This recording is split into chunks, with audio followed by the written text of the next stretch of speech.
그 헬렌 피셔 박사님이 사랑의 3단계에 대해서 얘기를 했어요. 그러니까 우리는 단지 사랑이라는 거를 어떤 뜨거운 감정으로만 생각하는데 생각보다 복잡하다. 이 사랑이라는 것들이 첫 번째는 욕정의 단계가 있습니다. 뭐냐면 우리가 대상이 없어도 기본적으로 나도 사랑에 빠졌으면 하는 그런 느낌들이 항상 있어요. 네, 그런 에너지가 있어요. 그런 게 욕정의 단계고, 그다음에 끌림의 단계는 뭐냐면은 목표를 찾은 거예요. 그래서 딱 보면 이제 그 사람밖에 안 보여요. 아웃포커스 되고 그 사람만 보이는 이제 그런 단계가 되는 거죠.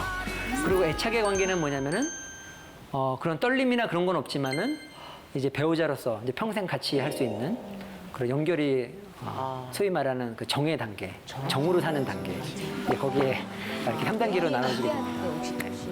그래서 먼저 여기 계신 분 보니까 다들 이렇게 굉장히 점잖으시고 욕정이 별로 없으신 것 같아요. 그래서 참 이게 강의가 어렵네요. 예, 이게 또 다른 실험인데요. 칵테일 파티라는 그런 실험입니다. 여기는 그 실험을 당하는 사람도 있고 실험하는 사람도 있고 섞여 있어요. 예, 그래서 옆에 테이블에서 얘기하는 소리가 잘 안 들리잖아요. 그죠? 네. 어느 정도로 안 들리냐면 옆에 사람들이 갑자기 그 영어를 하다가 갑자기 이탈리아 말을 하고 갑자기 중국말을 해도 못 알아들어요. 바뀐 거를.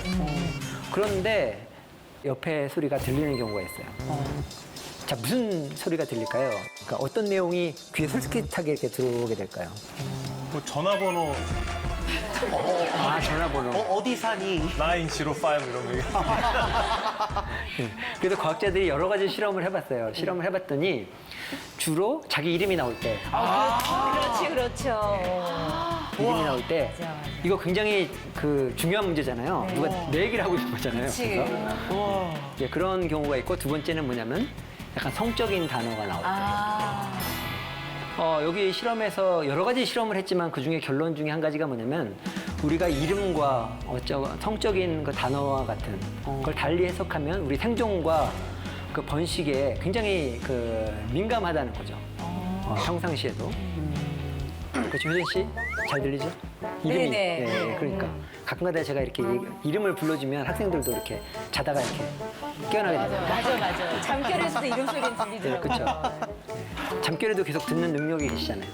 그렇구나. 비정상이니까. 이거는 저희 카이스트 교수님께서 본인의 경험을 얘기해 주신 건데요. 결혼식장에 이제 신랑 입장에서 이렇게 걸어가고 있었던 거예요. 너무 긴장해서 가고 있는데 그 순간에 놀란 게 한 가지 있다는 거예요. 이 교수님이 입장을 할 때 주변에 여성분들을 이렇게 그걸 스캐닝하고 있다는 거예요. 혹시 어떤 이쁜 분이 계신가 하고 이렇게. 옛날 여자친구가 봤을까 봐 그런 생각이 나니까. 뭐 그럴 수도 있고요. 그래서 본인이 내가 왜 이러지 이러면 안 되겠다고 이렇게 한번 다시 마음을 다시 고쳐잡았다는 그런 말씀이 어떻게 있더라고요. 그건 뭘 말하는 거냐면 벌써 우리 본능이죠. 본능적으로 남자들은 이렇게 주변의 어떤 여성들을 이렇게 보는 그분이 뇌가 이상해서가 아니라 원래 그렇게 돼 있습니다. 그래서 오히려 어떤 분들은 시선을 김상준 씨 같은 케이스인데 이렇게 딱 시선을 고정하고 가시잖아요. 그러니까 엄청 노력하시는 거예요. 원래는 이게 자동으로 돼야지 정상입니다. 그래서 이게 굉장히 선인들의 지혜인데요. 우리 전통 원래 진짜? 우리 전통 혼례에서는 유교식 전통 혼례에서는요, 이게 얼굴을 이렇게 가립니다. 신랑. 진짜 지혜로우시. 근데 이게 이렇게나 되겠구나. 확실히 그 의도는 모르겠어요. 이게 신랑이 이렇게 눈빛을 이렇게 하는 게 안 좋으니까 가린 건지, 아니면 신랑으로 하여금 한 번 더 기회를 주기 위해서 이렇게 한번 볼 수 있게. 볼 수 있는, 마음 놓고 볼 수 있는 기회를 준 건지 모르겠지만 어쨌거나 이렇게 얼굴을 가리는 장면이고요. 그리고 이거는 뭐 걸어가는 거니까 별로 위험하지 않아서 괜찮다고 생각이 드는데 다음 보여주시죠. 이렇게 말을 타고 갈 때도 아이고 세상에. 이렇게. 그래서 앞에 이렇게 한 분이 대신 끌어주시고 이렇게 시선을 이렇게 오로지 나는 나의 신부만 생각할 수 있는 그런 배려. 굉장히 좋은 제도라고 생각을 합니다. 그래서 여기 미혼이시죠? 네, 미혼입니다. 지원 씨? 네네. 한번 이런 것들을 사용해 보시는 것도 괜찮을 것 같아요. 신랑 입장시에. 제가요? 아니면 경주마처럼 이렇게 해놔야 될 것 같아요. 예, 그래서 남자들이 그 사고가 나는 경우를 보면 굉장히 유명한 그 사진 그림이죠. 그 여성에게 시선을 주는 바람에 난 사고 장면들, 그 위험한 장면들에 대해서 이렇게 얘기를 한 겁니다. 근데 이게 아까도 말씀드렸다시피 이게 정상적인 반응이에요. 이거를 너무 이렇게 안 좋게만 보시면 안 됩니다. 실제로 이렇게 굉장히 그 지적으로 그 성숙한 사람들도 어쩔 수가 없어요. 보시면 그 각국의 정상들의 경우에도 굉장히 정치적으로나 존경받는 분들도 순간적으로 자동으로 이렇게 되는 그런 측면이 있는 거죠. 아니, 짧은 치마를 입은 여자가 지나갈 때 고개를 돌리는 걸로 절대 싸우면 안 되는 건가요, 그러면?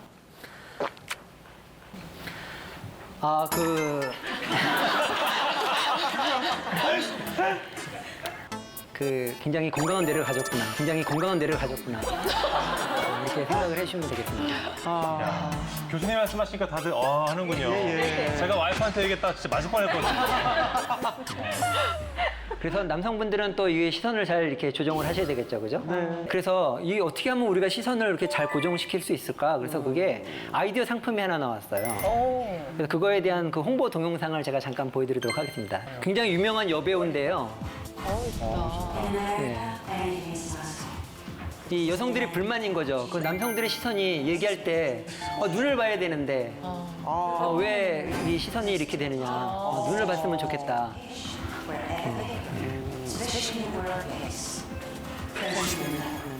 예, 그래서 이분들이 상품을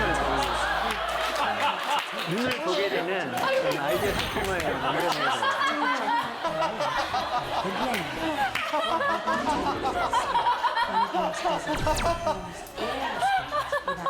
세상에. From head to tail, I say, reusable and easable. There's a forehead to tail for everyone because respect never goes out of style. 네, 여기까지. 그래서 어느 정도는 이해를 해주셔야 되고요. 그렇지만 그 뇌도 이게 조절할 수 있는 기능이 있기 때문에 여러분 시선들을 항상 얘기할 때는 그 눈을 마주치고 이렇게 얘기하는 습관을 들이는 게 중요하겠죠. 그래서 이게 왜 그런가? 그 뇌 신경회로가 아예 그렇게 되어 있습니다. 그거를 고정행동 패턴이라고 그러는데요. 우리에게는 어떤 자극이 들어오면 무조건 그 행동을 하게 되는 경우가 있어요. 그러니까 예를 들면 아까 그 짧은 치마 입은 여성이 이렇게 아름다운 여성이 지나가면 이제 고개가 돌아가는 고정행동 패턴이라든지 그리고 여러분 또 어떤 고정행동 패턴이 있나요? 수업 시간에 저 그런 거 잘하는데 옆에 분들하고 한번 얘기해 보세요. 나는 이런 자극이 들어오면 나는 행동이 나온다. 예, 한번 말씀해 보시죠. 몸매 좋은 남자를 보면 네. 그래요. 아까 벌써 떨고 계시는데요. 어쨌거나 특정한 자극을 받게 되면은 저절로 그죠? 생각나게 하는 그런 것들이 고정행동 패턴입니다. 그래서 이 니코 팀버젠, 그다음에 이 로렌츠 콘라드, 그다음에 칼폰 프리시 박사님들이 동물에서 이런 고정행동 패턴을 이렇게 찾아내셨어요. 이제 그 중에 하나가 뭐죠? 왜 여러분 다 알죠? 오리가 태어나자마자 그 엄마를 보고 그죠? 마치 진짜 엄마가 아닌데도 불구하고 사람을 따라가는 그런 것들 있죠. 그래서 사람도 마찬가지로 이런 고정 행동 패턴들이 많이 있죠. 다음 슬라이드 보여주십시오. 구지성 씨한테 제가 질문 드릴게요. 이 두 사진 중에 어떤 게 더 매력적인가요? 똑같은 분 아닌가요? 근데 좀 김효진 씨는 어떤가요? 저는 왼쪽 사진이 좀 더 매력적으로 보이는. 난 비슷한데. 그렇죠. 그러면 문천식 씨, 왼쪽 사진이 더 좋아 보여요. 그다음에 재환 씨. 저도 왼쪽 사진이 좀 더 좋아. 예, 이게 실제로 논문에 나온 실험인데요. 남성분들하고 여성분들하고 실험을 해보면 여성분들은 대부분 다 50대 50, 뭐 다 착하게 보인다, 이쁘네 이렇게 보이는데요. 남성분들 한번 손 들어보십시오. 이쪽 여러분 보시기에 왼쪽이 더 약간 매력적이다. 예, 대부분 남성들이 손을 드시는데요. 왼쪽 사진이 그 가임기 때 찍은 사진이에요. 예? 그리고 이쪽 사진이 에이, 설마. 정말입니다. 그렇게 찍은 사진이에요. 남성들은 그거를 구별할 수 있는 능력이 있어요. 놀라운 능력이. 몰랐어요? 그 남성의 뇌가 그만큼 그런 문제에 굉장히 민감하다는 거죠. 걱정들이 난 남성적인가 봐요. 어머. 아까도 얘기했듯이 김효진 씨는 패턴 분리가 되게 잘 되고요. 뭔가를 객관적으로 바라보는 분석 능력이 되게 탁월하십니다. 제가 과학을 하셨으면 제가 대학원생으로 받고 싶은 거예요. 지금도 괜찮나요? 예, 그런 것들이 굉장히 그 과학하는 데 중요한 능력입니다. 편견이 없이. 그리고 이거 또 다른 건데요. 그 남성과 여성이 선호하는 연령대입니다. 그래서 이 보라색은 여성의 선호도, 이 오렌지색은 남성의 선호도인데요. 남성들은 주로 그 자기보다 나이 어린 여성들을 이렇게 선호를 하는 거고, 여성들은 자기보다 약간 나이가 많은 남성을 선호하게 되죠. 주로 그 20대 남성들은 그 20대 초반 여성을 좋아합니다. 그리고 30대 남성들도 20대 초반을 좋아해요. 40대 남성. 저도 40대지만 20대 초반 여성이 아름답게 보이고, 하다못해 10대한테 물어봐도 이게 인종과 관련이 없습니다. 모든 나라와 관계없이 이제 그런 선호도를 보이게 됩니다. 이것도 재밌는 실험인데요. 그 모르는 남녀를 이렇게 만나서 대화를 한 다음에 당신이 언제 나쁜 생각을 한번 했습니까? 이렇게 설문조사를 그 보면은 남성 같은 경우에는 처음 만난 지 1시간부터 생각을 시작을 해서 정말. 벌써 그 하루가 지나고 일주일이 되기 전에 이미 평균치를 넘어섭니다. 모든 남성들이 내가 이렇게 잘 될 수도 있겠다 그렇게 생각을 합니다. 근데 반면 여성들은 신중하죠. 적어도 이 0, 제로선을 비롯해서 적어도 6개월 정도는 이제 지나야 그쵸. 이제 그만큼 이제 신중하다는 거예요. 그 뭔가 약간 조급해 보이고 뭔가 신중해 보이는 이 차이가 그러니까 어디서 올까? 결과적으로 이제 남자 여자의 뇌가 이제 다르다는 거죠. 이 욕정의 단계, 그다음에 끌림의 단계를 넘어서 우리 정의 단계로 넘어가게 되죠. 사랑에서 정으로 넘어가는 단계에서는 이미 뇌가 변하기 시작을 합니다. 그리고 신혼 초에 이제 뜨거운 감정을 싫어서 뭐 싸우기도 하고 하면서 옥시토신이라는 호르몬, 또한 바소프레신이라는 호르몬, 얘네들이 원래는 자궁수축 호르몬이고 우리 배뇨를 조절하는 호르몬인데, 사람들이 연구를 해보니까 이 호르몬들이 이 정을 만들어내는데 되게 중요하다, 그렇게 된 거죠. 그래서 저도 사실은 처음에 연애할 때 굉장히 같이 있고 싶잖아요. 같이 있고 싶고 떨어져 있으면 전화하고 싶고 그렇게 했는데, 이제 결혼을 하고 나니까 무슨 생각이 들기 시작하냐면 한 번쯤은 좀 혼자 있고 싶다. 네, 혼자서 좀 영화도 보고 책도 좀 읽고 제가 뭘 하고 싶다. 그런데 매번 가서 이제 애도 봐야 되고 내 집안에서 일을 해야 되니까. 근데 어느 순간 기회가 온 거예요. 아내가 애를 데리고 친정에 간다는 거예요. 네, 그 날짜가 3박 4일로 결정이 됐어요. 그래서 그 날짜를 이제 디데이로 해서 손꼽아 기다린 거죠. 19, 87 해갖고 그날이 딱 오고 이제 버스 태워 보내고 드디어 이제 자유로운 그걸 느끼기 시작을 했어요. 그래서 집에 들어가서 이제 그동안 계획했던 걸 하려고 하는데 몸이 말을 안 듣는 거죠. 계속 생각이 나는 거야. 뭘 해야 되는데 계속 마음에 걸리고. 그래서 전화하고 잘 도착했냐고. 그래서 결국에는 버티다 그날 밤에 심야 열차를 버스를 타고 약간 수습하신 여기까지. 기억은 왜곡될 수도 있으니까. 어쨌거나 이런 것들이 이제 정의 단계가 이제 되는 거예요. 뭔지 좀 아시겠죠, 그죠? 이제 그러면 정을 만드는 신경 기전은 뭔가에 대해서 말씀을 드리도록 하겠습니다. 최근 이게 밝혀진 건데요. 들쥐가 두 종류가 있어요. 바람피는 외도형 들쥐가 있고요. 여기 보시면 굉장히 가정적인 들쥐죠. 암컷, 수컷이 서로 이렇게 사이좋게 지내는데, 과학자들이 이걸 가만히 안 놔두죠. 같은 들쥐인데 얘는 왜 가정적이고 얘는 웬 외도를 할까? 그래서 그 두 가지 뇌를 꺼내서 비교를 해봅니다.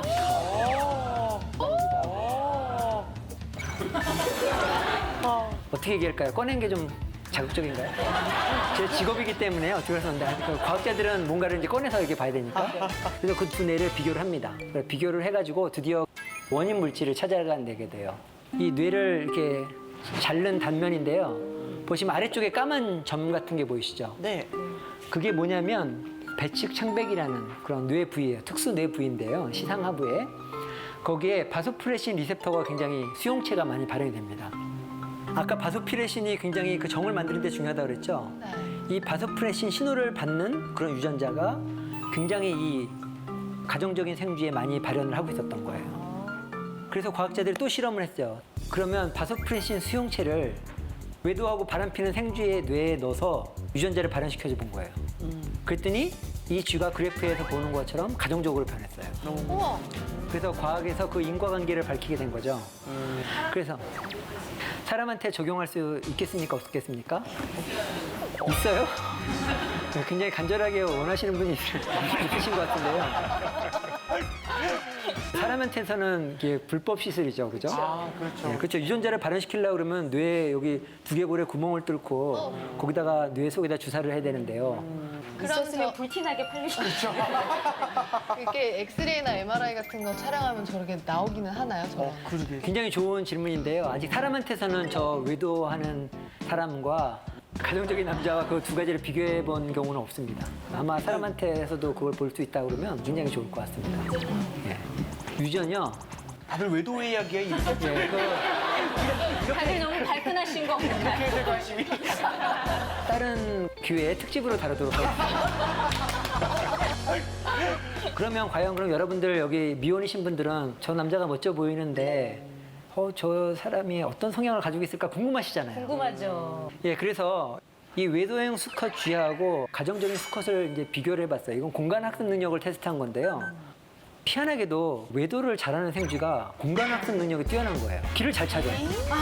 네, 길을 잘 찾아요. 왜 길을 잘 찾을까요, 외도형 생쥐가? 아무래도 다녀야지 이성을 좀 만날 수 있으니까. 문준진 씨 운전 되게 잘해요. 살아있는 내비게이션. 아니, 길을 몰라요. 내비 없으면 아무도 못 가요. 개그맨들 사이에서 길은 문준식 씨의 모르라는 길을 몰라요. 얘기가 있거든요. 길을 모릅니다. 야 답이 거의 맞았습니다. 뭐냐면 돌아다녀서 많은 암컷을 만나야 되는 필요도 있고요. 그 다음에 또 어디에 어느 암컷이 있는지를 잘 아는 거죠. 역시. 그렇죠. 저 옆 동네에 홀로 사는 암컷이 있더라. 여기도 있더라, 저기도 있더라. 다 이제 꿰고 있는 거죠. 야. 그래서 여러분 남자친구가 공간학습 능력이 좀 떨어지더라도 너무 실망하지 마시라. 가정에 충실할 가능성이 되게 높다고 생각을 합니다. 그러면 과연 정이라는 게 왜 생길까? 물론 정이 있으면 우리 가정적이 되고 자식들도 잘 보살피게 되고 이렇게 하잖아요. 근데 자크 판카셉이라는 박사님께서 긍정적인 감정을 만들어내는 뇌에 대해서 굉장히 관심을 가지시고 연구를 많이 하셨어요. 그래서 쥐를 이렇게 쓰다듬어주고 배도 긁어주고 이렇게 하다 보니까 쥐랑 친해졌는데 쥐가 친해질 뿐만 아니라 웃기 시작을 하는 거예요. 이렇게. 그래서 지금 보시면 이 장크 파카셉 박사님께서 손으로 맨날 긁어주니까 손만 보면 이 쥐가 좋아서 이렇게 하는 거예요. 그리고 여러분들이 여기서 잘 안 들리실 텐데요. 손을 주고 이렇게 긁어줄 때마다 이 쥐가 소리를 내요. 키득키득 소리를 내요. 자 보세요. 된다. 찍찍찍찍 소리 나요. 사람이 하고 있는 건데요, 지금. 네, 아닙니다. 쥐가 하고 있는 거예요. 사실은 이 소리는 우리가 못 듣습니다. 이거는 초음파를 내기 때문에 우리가 못 듣는데 이거는 비디오 동영상에서 소리가 들리게끔 이거를 프리퀀시를 낮춘 거고요.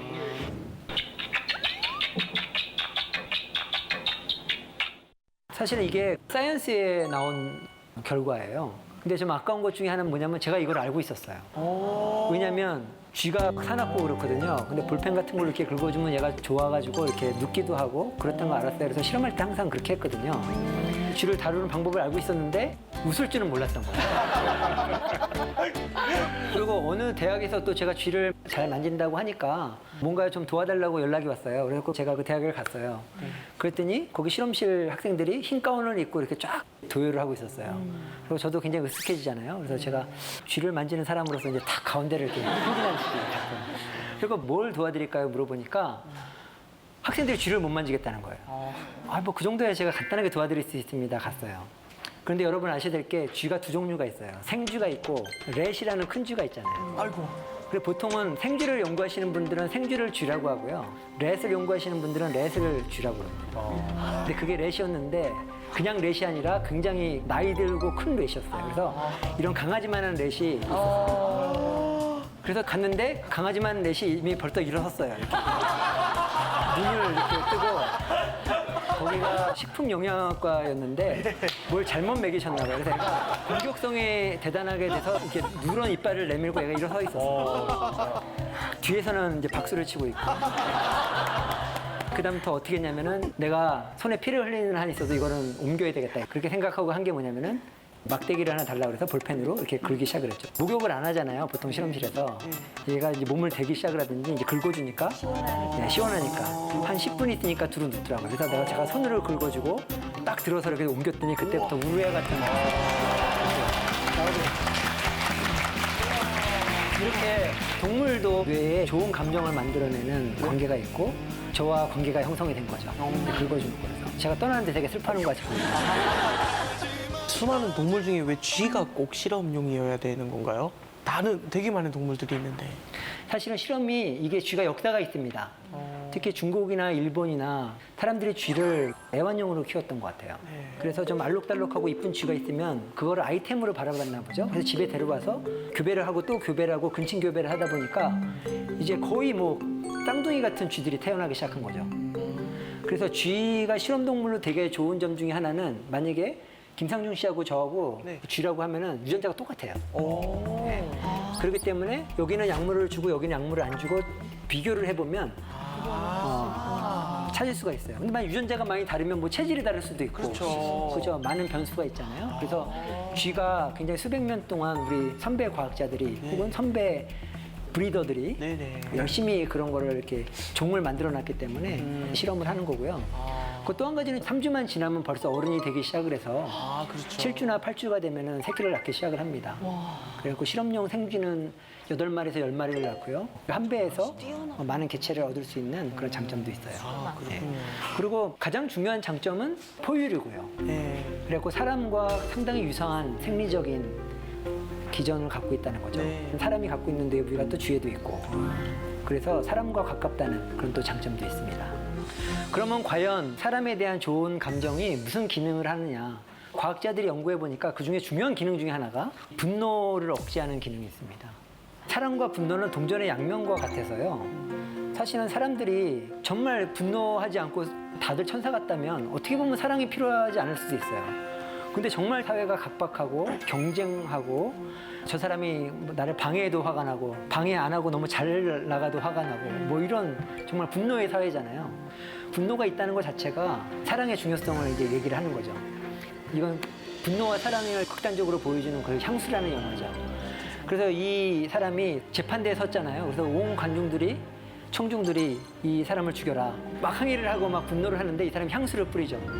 그 순간에 뇌에서 그 사람을 좋아하게 되는 회로가 활성화되면서 분노가 잦아드는 이제 그런 영화가 되는데요. 이게 신경과학적으로 사실은 의미가 있습니다. 그래서 신경과학자들이 연구를 해봤어요. 이 분노 회로와 사랑 회로가 무슨 관계가 있는지를 연구를 해봤습니다. 이게 네이처에 나온 논문인데요. 사랑과 분노의 회로가 굉장히 가까이 있어서 서로 억제하는 기능을 한다는 거죠. 그래서 사랑은 분노를 억제하고 분노는 또 사랑을 억제할 수 있고 이런 관계가 있다는 신경 뇌지도에 관한 논문이 되겠습니다. 그래서 제가 한번 보여드릴게요. 이 쥐들은 소리가 나는 게 뭐냐면 신경의 활성이에요. 네. 이게 신경이 한번 흥분할 때마다 나오는 소리예요. 이게 기본이고요. 근데 여기 수컷을 넣어주면 그죠?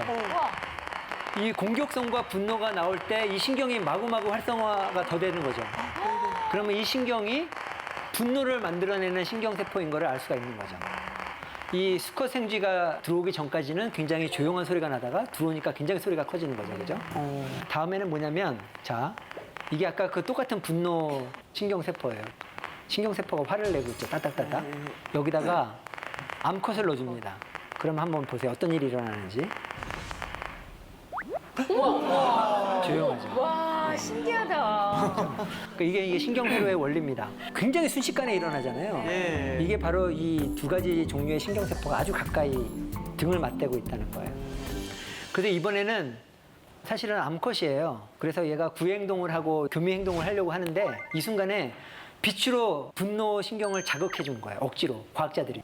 그랬더니 가정폭력이 일어나기 시작을 하고 그래서 이 분노신경의 기능은 어떤 그런 좋은 감정들을 억제하고 분노 행동을 나타나게 되는 거죠.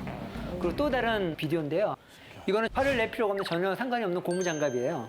거기다 빛을 주게 되면은 얘가 이제 여러분 화났을 때 막 벽을 친다거나 엉뚱한 병을 깬다거나 그런 이제 행동이 빛을 자극할 때만 나타나게 되고 이제 빛을 끄게 되면 그런 행동이 이제 사라지게 되는 거죠.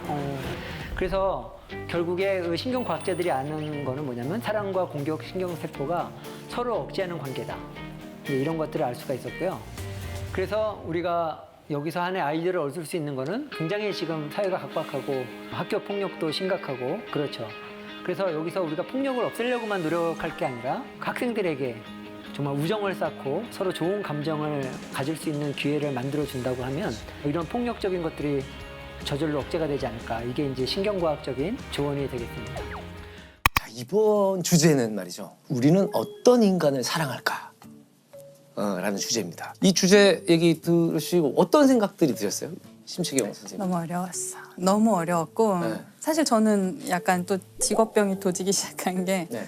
사랑의 정의가 무엇일까를 아, 굉장히 많이 생각하게 되더라고요. 이게 사랑이라는 게 남녀 간의 사랑도 있고 그렇죠. 굉장히 여러 가지가 있잖아요. 그래서 너무 많은 사랑의 종류를 생각하다가 네. 이제 저는 저 자신에 대한 사랑에 네. 대해서 생각을 하게 됐고 나는 뭘 좋아했지? 나는 뭘 사랑했지? 나는 어떤 사람이 내가 되고 싶지? 뭐 이런 생각을 펼치보다 보니까 네. 저의 인생을 되돌아보게 됐어요.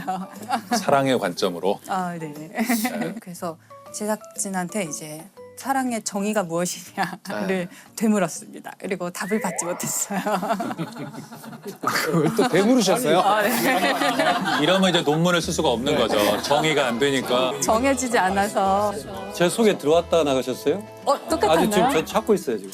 아, 아직 찾고 계시죠? 그럼 다음 주제로 넘어가죠.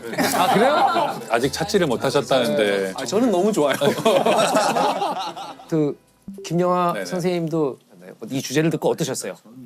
그러면 이 사랑이 어떻게 작동하는지 과학자적 관점으로 네. 간단한 그래프를 하나 좀 생각해봤는데 네. X축에는 매력이라는 척도를 놓고 네.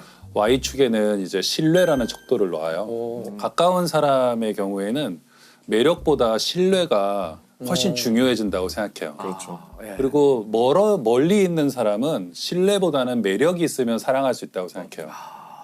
쉽게 말해서 그래프로 그럼 그냥 나오겠지만 그 무슨 뜻이냐면 우리가 가족이라던가 뭐 아주 가까운 친구는 신뢰할 수 있어야만 전 사랑할 수 있는 것 같아요. 부부라던가 이런 사람은 이 사람에게 내가 마음을 터놓을 수 있고 그 사람이 나를 믿는다는 게 나도 느껴지고 네. 그런 사람이 사랑할 만한 사람인 것 같고 근데 매력도 곧 잊혀지잖아요. 그죠? 그럼요. 네, 근데 멀리 있는 사람, 신뢰는 그렇게 중요하지 않은 것 같아요. 매력이 있으면 우리는 사랑하는 것 같아요. 가까이 있는 사람한테보다 더 사랑할 수도 있거든요. 맞아요. 멀리 있는 사람을.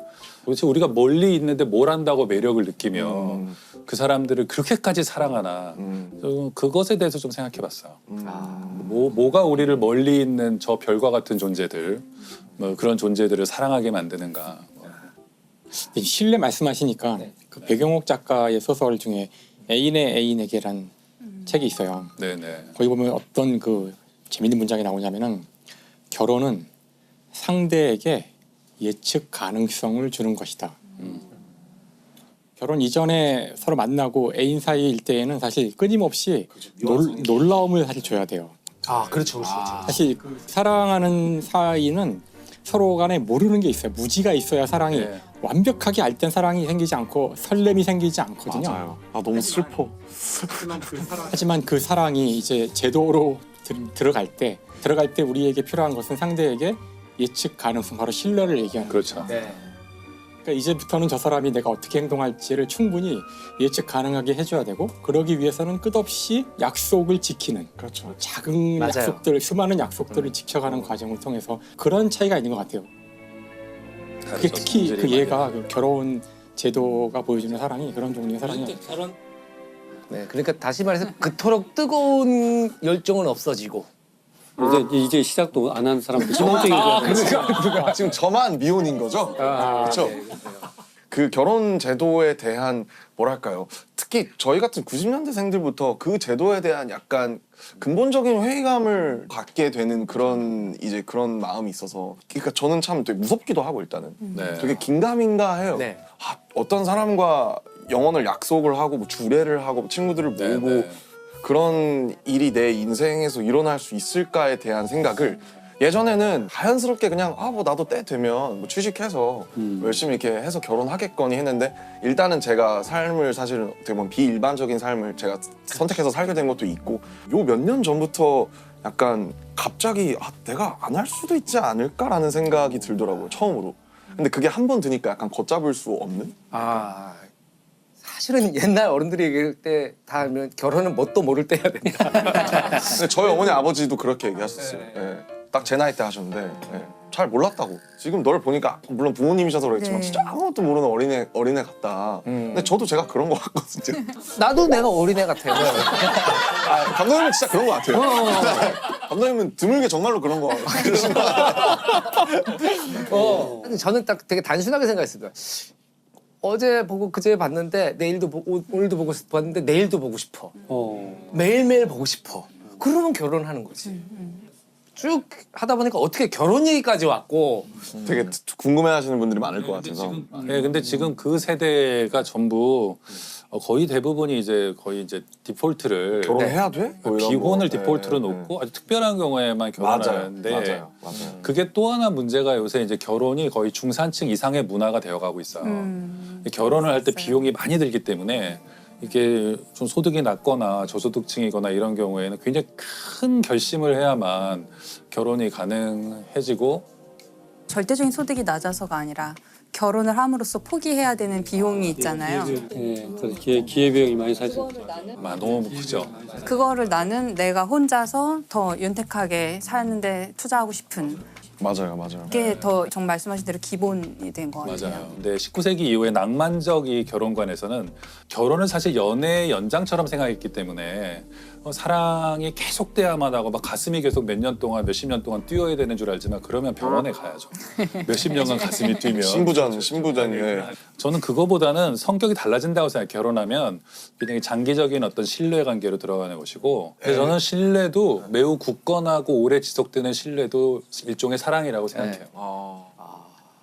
우리가 사랑이 뭔지를 정의할 수는 없지만 이 세상은 사랑으로 충만해 있잖아요. 그렇죠. 심채경 박사님이 사랑한 인간. 이 주제를 들으셨을 때 고민이 많으셨다고 그랬잖아요. 너무 고민을 많이 했어요. 일단 사랑이란 무엇인가부터 시작해야 했고 우리는 어떤 사람을 사랑하는가? 우리가 사랑한다는 것은 사실인가? 실제로 무엇을 사랑하는 것인가? 이런 생각을 사실 되게 많이 했어요. 너무 많은 고민을 쓸데없이 많이 했는데 우리 이제 쓸데없는 얘기하는 프로그램이니까 제가 좋아하는 작가 중에 이제 알랭 르보통이라는 알랭 작가 르보통. 있는데 이 작가가 사랑에 관한 3부작을 쓰면서 이제 좀 사랑에 대해서 말하는 작가의 대표 작가 중에 한 명이 됐어요. 이제 알랭 보통의 책에서는 사랑이란 주제, 남녀 간의 사랑이란 주제를 놓고 여러 방면에서 조명을 하는데요. 그 작품을 보면 우리가 이렇게 연애를 하고 사랑하는 사람을 만나고 하는 게 그 사람을 정말 사랑하는 걸 수도 있지만 그 사람과 함께 있는 이 순간에 나를 사랑한다는 거예요. 내가 이렇게 멋진 식당에 가서 맛있는 걸 먹고 있는 나. 멋진 어떤 상대방과 함께 동반하여서 이 풍경과 분위기를 즐기고 있는 전시되는 나를 나. 사랑한다는 거예요. 그 지적이 저는 굉장히 많이 와닿았고요. 그래서 저는 제가 사랑하는 사람은 어떤 사람인가, 나는 누구를 사랑하는가를 생각했을 때 일단은 남편분은 아니신 것 같고. 서론이 너무 길었나요? 저는 전 것 같아요. 저는 일단 제가 제일 좋고 저를 제일 사랑하고 있고 다른 사람들을 볼 때 자기 자신을 잘 사랑하는 사람을 되게 좋아해요. 그렇죠. 자기 자신을 잘 사랑하고 있다는 거는 자기 자신의 모든 면을 잘 받아들이고 있고 자기 자신에 대해서 잘 파악하고 있고 그런 사람이라고 생각을 해요. 제가 이제 대학원에 오고 싶어하는 혹은 천문학자가 되고 싶어하는 이제 후배들이 이제 저한테 가끔 고민 상담을 하러 올 때가 있는데 전 천문학 하고 싶은데 어떻게 하면 되나요? 아니면 자기는 과학자 되고 싶은데 수학과학을 잘 못해요. 물리 어려워요. 이런 식의 질문을 하러 와요. 제가 그 친구들한테 그걸 물어봐요. 직업 과학자가 되려면 사실은 대학원을 나올 수밖에 없고 박사 학위를 받는 게 거의 필수적이고 박사 학위를 받으면 그때 인생이 시작이 돼요. 이 과학자로서의 삶은 박사 학위를 받으면 끝이 아니라 그 시작에 햇병아리 박사가 돼요. 어떡해. 그러니까 그 과정, 그 라이센스를 따기 위해서 거의 20대의 거의 모든 시간을 대학원에서 보내야 돼요. 남들은 대기업에 학부만 졸업하고 대기업에 취직해서 대리 달고 과장 달고 하는 동안 난 계속 연애하고. 아직 대학원생이고 아직 대학원생이고 아직 대학원생인 거예요. 그래서 그 대학원생에 대한 밈이 그렇게 있군요. 그렇죠. 세상에서 예. 제일 불쌍한 사람, 뭐 집에서 자고 있던 대학원생, 뭐 이런 식, 뭐 이런 식으로 맨날 항상 밈이 저는 전혀 몰랐는데. 공감 있어요. 원래 소년이 잘못하면 소년원에 가고 대학생 잘못하면 대학원에 간다고. 유명한 말이죠. 네. 우프다 우퍼. 네. 그러니까 그게 그 시간을 다 버틸 수 있는지 나는 그게 가치 있다고 생각하는지 내가 그 내 젊은 날의 시간과 모든 기회 비용을 다 투자하고 희생하고 할 만큼 내가 이것을 가치 있다고 판단하느냐 저는 그거를 제일 먼저 물어보라고 해요. 너 자신에 대해서 알아야 돼. 천문학을 아는 것보다 너 자신에 대해서 먼저 탐구해 보기를 바란다. 그 얘기를 항상 하거든요. 이게 자기를 아는 문제잖아요. 맞아요. 예. 근데 이게 맞아요. 철학적으로는 굉장히 어려운 문제거든요. 자기를 안다고 했을 때 첫째 문제는 자기란 무엇인가? 자기. 베이비. 나라는 것이 그러니까 불교에 그런 말이 있거든요. 나라고 할 만한 것이 없다는 사실이 있다. 이런 말이 있어요. 근데 아무튼 그게 좀 어려운 얘기지만 네. 나라는 것이 있나? 그러니까 왜냐하면 나라는 것이 자꾸 바뀌거든요. 맞아요. 근데 오늘은 내가 예를 들면 유튜버가 되고 싶은데 내일은 뭐 가수가 되고 싶고 그럴 수 모레는 있죠. 또 누구의 걸 봤더니 영화 배우가 그렇죠. 되고 싶고 네. 인간은 자꾸 변하기 때문에 이 변하는 자아 중에 어떤 게 나냐 너무 어려운 문제죠. 맞아요. 근데 그러면 어떻게 진로를 선택하신 거예요? 이렇게 뭐 천문학자가 나는 저는 공부하는 거는 좋아했어요. 그러니까 똑똑하고 싶은 그 공부가 아니라 저는 약간 집착형 인간이거든요. 제가 뭐 하나 좋아하면 막 그거를 계속 하고 싶고 네. 내가 잘하느냐 못하느냐 별로 중요하지 않고 그냥 그걸 할 때가 재밌는 거예요. 그래서 만약에 영문학과를 갔어도 대학원 갔을 것 같고 생물학과를 갔어도 대학원 갔을 것 같고 그냥 저는 이런 삶을 좋아했었고 근데 그중에 이제 천문학이 된 거는 진로를 결정할 시기에 알게 되었던 몇몇 사람들이 이제 천문학이라는 길을 이제 보여줬던 거죠. 그래서 저한테는 대학원 생활하고 이제 지금 이 일을 정말 이 과정을 즐기고 있기 때문에 저는 제가 뭐 노벨상 받는 과학자가 아니어도 저는 그냥 오늘이 매일이 행복한 거거든요. 그러면은 저는 이제 제 자신을 잘 알고 네. 이 길에 왔다고 저는 생각을 해요. 지금 이렇게 진로를 결정하는 부분에 있어서도 굉장히 자기애가 느껴져요. 아 내가 공부하는 모습이 너무 좋고. 아, 네네 맞아요. 그거 자체가 그게 좋고. 가장 행복한 분의 전형이잖아요.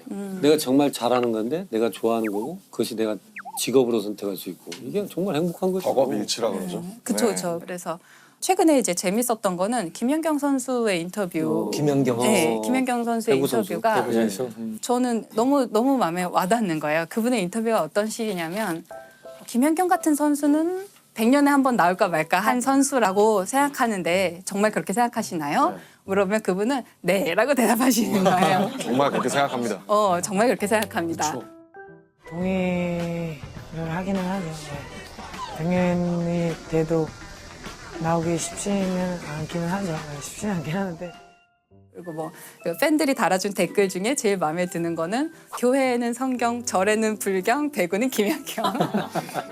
이런 식의 이야기를 인터뷰에서 맞는 얘기니까. 네. 네. 근데 좀 맞는 얘기잖아요. 근거가 있는 네. 자신감이잖아요. 근데 그거를 정말 자기가 막 거들먹거리면서 얘기를 하면 너무 싫겠죠. 그렇죠, 너무 그렇죠. 그렇게 꼴 보기 싫은 게 없죠. 네. 나 잘난 척하는 건데 이분은 그거를 내가 잘난 척한다는 느낌이 전혀 들지 않고 나 열심히 했고 그래서 잘했고 그래서 난 내가 좋아를 너무 당당하게.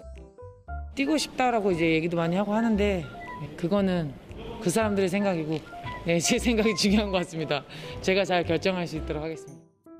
그러니까 사실 너무 겸손한 것도 좀 이상하잖아요. 맞아요, 막 사실. 우리나라는 너무 아무래도 겸손을 약간 뭐랄까 네네. 너무 이제 미덕으로 최고의 보니까. 미덕처럼. 또 그런 걸 볼 때 되게 김연경 선수의 그 자기 사랑이 너무나 건강한 모습이다. 아, 좋은 표현입니다. 되게 본받고 예, 싶다 예. 그런 생각 너무 많이 들어요. 이게 자기 자신을 잘 사랑한다는 게 예를 들어서 내가 김연경인데 나는 오늘 최고의 점수를 득점 왕이 됐어. 그러니까 나를 사랑해가 아니거든요. 내가 잘못한 점도 있겠고 내가 부족했던 점도 있고 근데 그걸 그냥 잘 인정하는 거잖아요. 다 수용하고 어제 내가 잘못한 것도 그렇죠. 나고 오늘 실수했던 것도 나고 뭐 내일 부족한 점을 좀 메꿔서 내일 더 잘하려고 하는 것도 나고 그러다 또 실패하는 것도 나고 그걸 받아들이지 않으면 나의 멋진 모습, 예쁜 모습만 사랑하면 너무 허울만 있는 거죠. 너무 무너지기 쉬운 모래성 같은 거고요.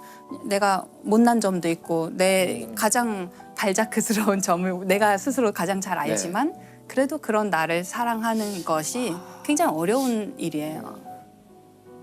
심채경 선생님은 자기 자신에 대한 사랑을 얘기하시잖아요. 자기 애를 얘기하시는데 그러면 이제 심사위원 심채경, 선수 심채경, 자 도마 경기예요. 자 뛰어가다 탁 넘었어. 몇 점입니까? 10점 만점에. 아, 제 자신이요? 네. 제 자신은 저는 10점입니다. 아 10점입니까? 네. 그러니까 멋있다. 그게 남이 평가하는 나는 5점이나 7점이나 네. 실격일 수도 있겠죠. 경기장 밖으로 넘어 떨어졌을 수도 있지만 그게 나라는 심사위원한테는 그게 내가 10점인 거죠. 의외로 굉장히 외윤의 극강의 캐릭터세요. 아니 아까 말씀드렸잖아요. 목소리 제일 작으신 분이 제일 그러니까 민호야. 실눈캐 같은 거죠, 약간. 근데 이게 사람이 좀 약간 행복해지는 게 되게 어려우면서도 어찌 보면 되게 단순한 게 가치 판단의 무게 중심이 내 안에 있으면 되거든요. 우리가 천체들도 보면 무게 중심이 그 천체 안에 있으면 얘는 안정적으로 존재할 수 있어요. 근데 이 천체가 다른 천체들과 주고받는 무게 중심이 이 천체 밖에 있으면 궤도가 계속 섭동이 되는 거예요.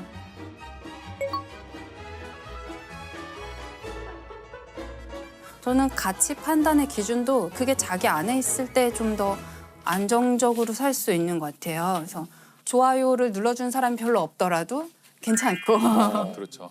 사실 그 지점인데 그 가치 판단의 무게 중심이 본인 안에 있기가 갈수록 힘들어지고 있어요. 그럴 수 있어요. 왜냐하면 알고리즘이라는 것들이 계속 나에 대해서 데이터를 맞춰서 분석해주고 뭘 추천해주고 하는데 그거를 제가 좋아하는 내 색이라고 받아들이면서 사실은 비슷비슷한 테이스트나 비슷비슷한 색을 갖게 되는데 근데 나는 또 굉장히 내가 유니크한 무언가 뭐라고 생각을 하면서 사실은 끊임없이 그 알고리즘과 시스템의 영향을 계속 노출되는 세상이잖아요. 맞아요. 그래서 그 가치 판단의 무게 중심을 그 자기 안에 두는 게 사실은 연령이 저는 낮을수록 스마트폰에 친할수록 훨씬 더 어려워질 거라고 생각해요.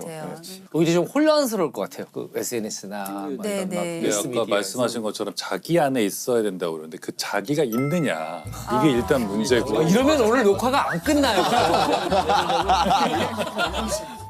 이걸 좀 반대로 생각해 보면 나의 경계를 조금 희미하게 흐릿하게 두는 것도 저는 좋은 것 같아요. 그래서 좋아요 수에 집착하는 나 어때? 상관없잖아요. 그럴 수도 있다. 네, 알고리즘이 추천하는 대로 그 알고리즘 아주 충실하게 따라가서 그걸 취향이 내 취향이라고 생각하는 나 또 어때? 네, 그것도 괜찮다고 저는 생각하거든요. 그래서 내가 나라는 자기 자신을 너무 촘촘하게 너무 가둬놓으면 그 안에 무게중심을 잡는 거는 발레리나가 발끝으로 서 있는 거랑 똑같은 거예요. 너무 쉽게 무게중심이 흔들릴 수 있어요. 근데 내 자신이 아주 바닥에 그냥 철푸덕 주저앉아 있거나 누워 있다고 생각하면 무게중심을 내 안에 유지하기가 너무 쉽거든요. 그래서 그런 면에서 조금 자기 자신한테 너무 엄격하거나 너무 어떤 특정한 모양으로 내가 있기를 기대하지 않는 것도 괜찮다고 저는 생각하거든요.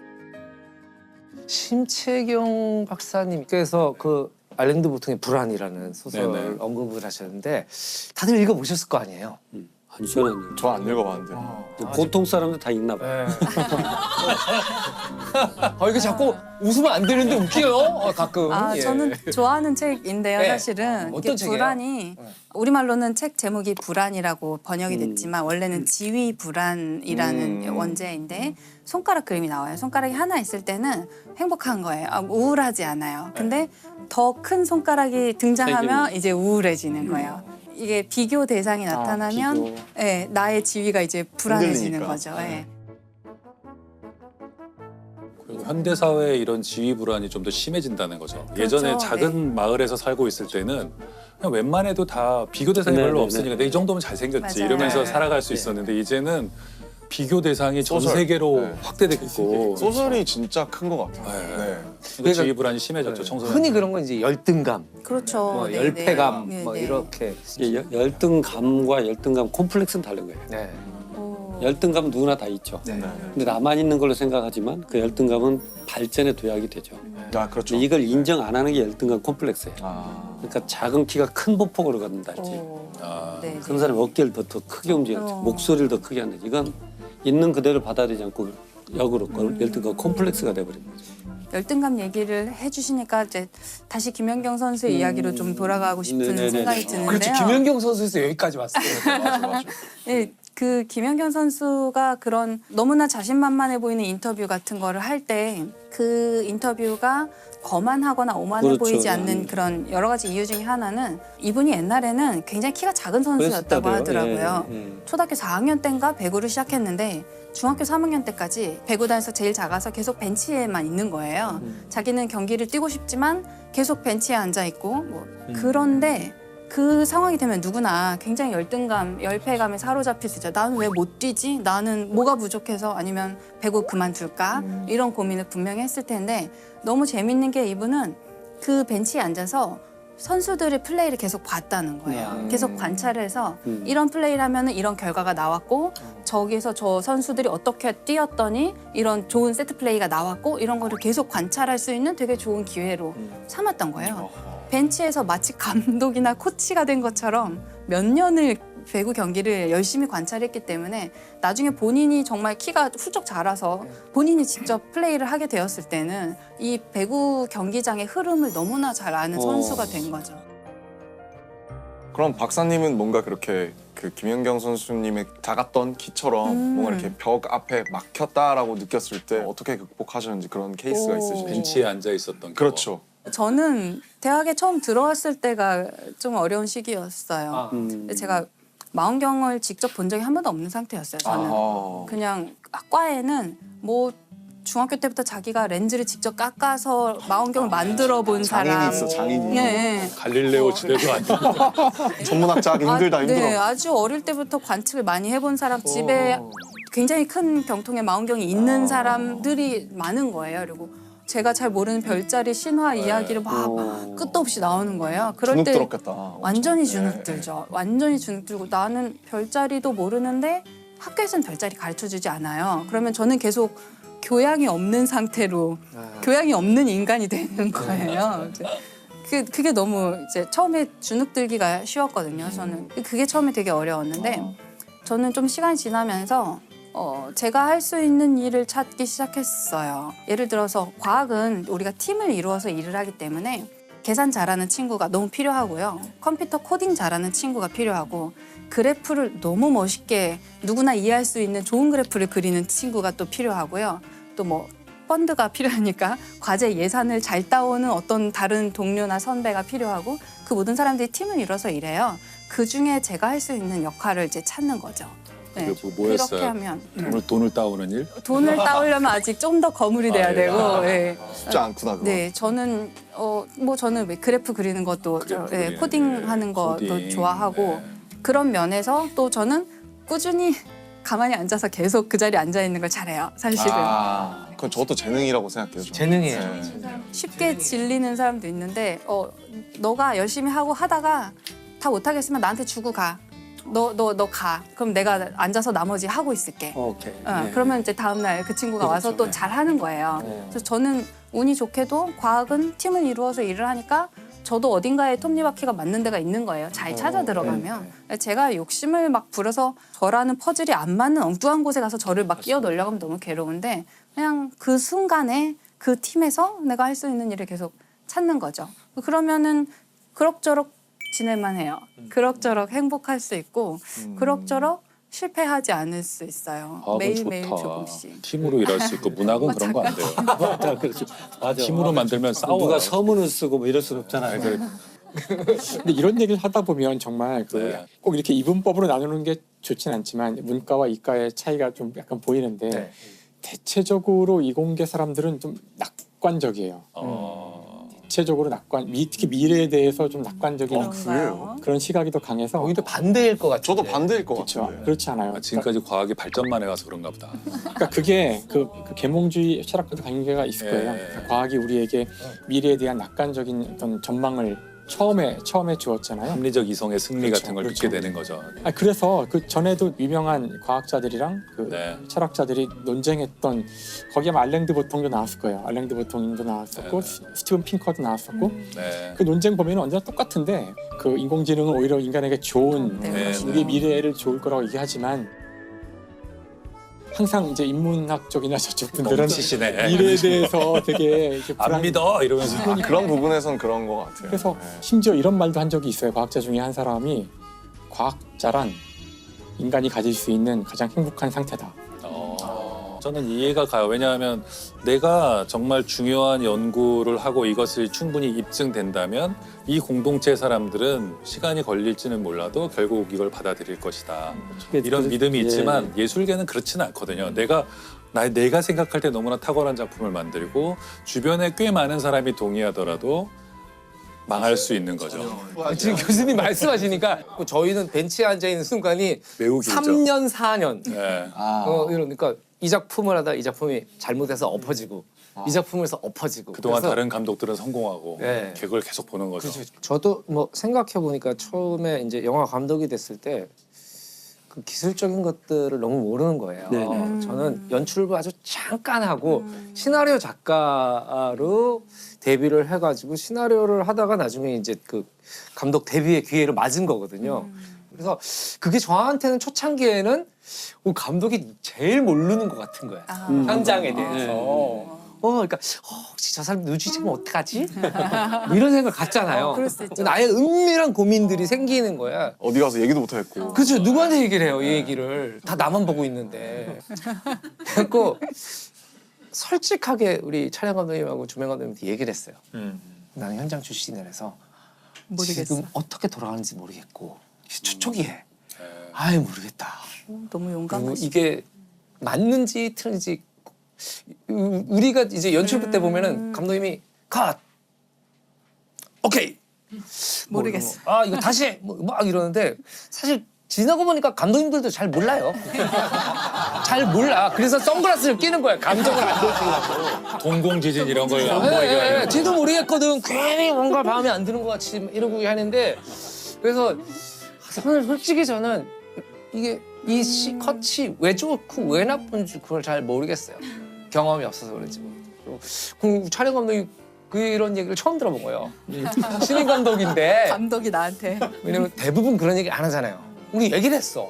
대단하시다. 그러니까 우리 김성복 촬영 감독님 그분이 그 당시만 해도 A급, 특 A급이죠. 뭐 쉬리, JSA, 엽기적인 그녀. 그러니까 한국 영화 흥행 5 중에 3편을 하신 분이었어요. 장 감독, 그럼 우리가 도와줄게요. 네네. 사실은 어찌 보면 제가 현장에서의 자존감? 을 가진 거는 그래 나에게는 조력자들이 있고 나에게는 최고의 전문가들이 있다. 그 사람들한테 배우고 그분들이 해주는 조언들을 내가 판단하면 된다. 그렇죠. 교수님 말씀하시니까 갑자기 제가 그 생각이 들었어요. 그러니까 저도 그런 생각을 되게 많이 했던 게 뭐 에미넴이나 뭐 나스라든지 카니 웨스트라든지 에픽하이 타블로 형이라든지 그런 분들을 보면서 잘 아는데 아무리 해도 제가 그 사람들보다 기술적으로 랩을 더 잘할 것 같진 않아요. 그리고 가사도 뭐 모르겠어요. 깊이가 막 엄청 그 사람들보다 있는 것 같지도 않고 단순히 나는 이제 BTS라는 팀을 해서 영향력을 얻긴 했지만 그러면 굳이 내가 내 솔로 음반을 굳이 내서 어떻게 보면 이 소음 주파수 덩어리를 굳이 그 음악 플랫폼 사이트 옆에 예를 들면 책 서점이면 그 옆에 하나를 꽂아놔야 이유가 뭔가. 그냥 나 좋자고 만들고 취미로 해서 친구들끼리 듣고 참 좋네 이러고 잊어버리면 될 일인데 그거를 굳이 전시를 하고 그거를 내가 용감하게 직업인으로 프로로서 평가받으려고 하는 이 마음은 무엇인가라고 생각했을 때 결국 제가 잘하는 나스, 에미넴, 카니 웨스트와 타블로가 하지 못하는 그 나만의 모서리가 있다고 저는 믿거든요. 그 오리지널한 주파수가 분명히 있다. 그게 뭐 95.9인지 97.1인지는 모르겠지만 분명히 나한테도 그 모서리가 있다라고 믿는 그 마음 때문에 저랑 에미넴의 앨범이 동시에 같은 날 나온다고 해도 저는 저를 지킬 수 있을 것 같고 제가 유효한 그 마음을 지킬 수 있을 것 같아요. 멋있다. 응원합니다. 야, 잘 될 것 같아요. 이건 멋있다. 그래서 그 열등감을 극복하려고 그런 생각을 되게 많이 했었던 좋죠. 것 같아요. 건강한 거죠. 네네. 열등감은 건강한 겁니다.